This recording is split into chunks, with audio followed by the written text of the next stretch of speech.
Hello guys. So fish market diversification news में है। Reason ये है कि ministry of fisheries animal husbandry state को ये एडवाइस किया है कि फिशरीज सेक्टर को डाइवर्सिफाई करने के लिए both fish species and export market due to पहले तो ये ट्रैफिक अनसर्टेनिटी जो ड्रम चर्चा कर रहे हैं फ़िलहाल, क्लाइमेट चेंज और डिजीज़ रिस्क जो है चल रहा है। अभी कोर इशू क्या है? Risk of mono species dependence, किसी एक स्पीस पे डिपेंडेंस, ये अभी करंट रिस्क ये चल रहा है। Many Indian farmer depend on one species only. अगर कोई डिजीज स्ट्राइक हो जाएगा तो फिर रैपिडली अक्रॉस मतलब पूरा रीजन में फैलेगा, उससे लॉस जो होगा वो खतरनाक स्पीड से होगा। एग्जाम्पल जैसे कि 2006 एंड 7 में ये white spot syndrome virus wipe out किया था इंडियन फार्मिंग को। बहुत ही ज़्यादा ये वो लॉसेज हुआ था उस टाइम। और इससे लेसन क्या ले जा सकते हैं हम लोग कि बायोलॉजिकल कंसंट्रेशन करोगे तो हाई सिस्टमिक रिस्क भी तो होगा। गवर्नमेंट्स की स्ट्रेटजी क्या है इसमें? गवर्नमेंट का कहना है कि स्पीसीज डाइवर्सिफिकेशन करो भाई। जैसे कि इंडियन एक्वाकल्चर को ही देखा जाए तो state are encourage to promote scampi, ये रहा देखो, तिलापिया ये रहा, और एक ये है हमारे भाई। हम लोग को लेकिन दिक्कत ये है ना इंडियन मार्केट का, केवल रोहू और कतला को ही जानते हैं, ट्रेडिशनल क्रैब्स को ही। उसके अलावा भाई लोग का नाम भी नहीं सुनते हैं हम लोग तो।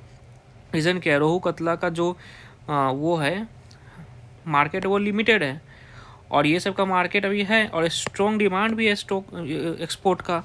तो इकोनॉमी को भी बूस्ट मिलेगा अगर हम लोग इसको प्रमोट करेंगे तो। और सिर्फ डाइवर्सिफिकेशन में देखा जाए तो करंटली डोमिनेंट स्पीसीज में एक ये है लिथोपेनासियस। इसका क्या है ना, इसका रिस्क ये है कि ओवर डिपेंडेंस है और डिसीज वनरेबिलिटीज़ है। गवर्नमेंट फोकस क्या कर रहा है? गवर्नमेंट का फोकस है इम्प्रूव करने का इंडिजिनस स्पीसीज़, लाइक ये है पिनासियस इंडिकस, ये रहा पिनासियस इंडिकस, पिनायस मोनोडोन ये रहा, giant tiger ponds. Both have export market in 100+ countries. ये दोनों का एक्सपोर्ट मार्केट 100+ कंट्रीज़ में है। बट इंडिया में ये बहुत ही मतलब ये बोल सकते हैं कि बहुत ही पॉपुलरली नोन नहीं है इंडियन मार्केट में।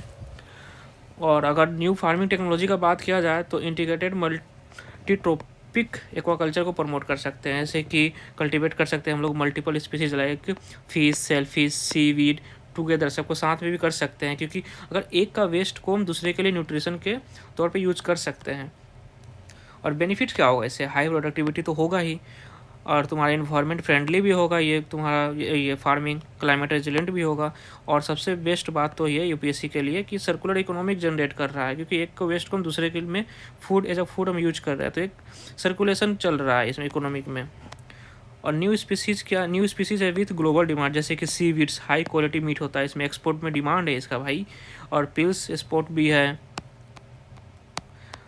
और हम लोग इस ये दोनों जो है इसको हम लोग क्या ब्रेकिस वाटर में भी इसको हम लोग वो कल्टीवेट कर सकते हैं, लाइक यूजिंग सलाइन और वेस्ट लैंड, जैसे कि पंजाब, हरियाणा, उत्तर प्रदेश, राजस्थान में ऐसा सलाइन ग्राउंड वाटर है जहाँ पे हम लोग यूज़ कर सकते हैं। इसलिए गवर्नमेंट का एम है कि भाई जो वेस्ट लैंड है उसको वेल्थ लैंड में टर्न करो और ब्रेकिस वाटर को एक्वाकल्चर के लिए यूज करो।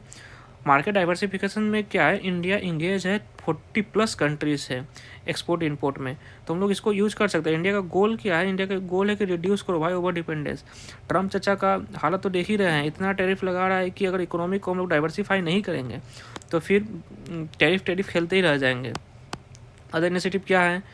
प्रमोट करेंगे मैरीन कैग्स कल्चर को, सी वीड फार्मिंग को प्रमोट करेंगे, जैसे कि चाइना किया है, नॉर्वे किया है, ये सब कर सकते हैं। सो ये एक ब्रीफ डिटेल्स है, इस पे मेंस पे भी ये इतना कंटेंट है कि आंसर लिखा जा सकता है।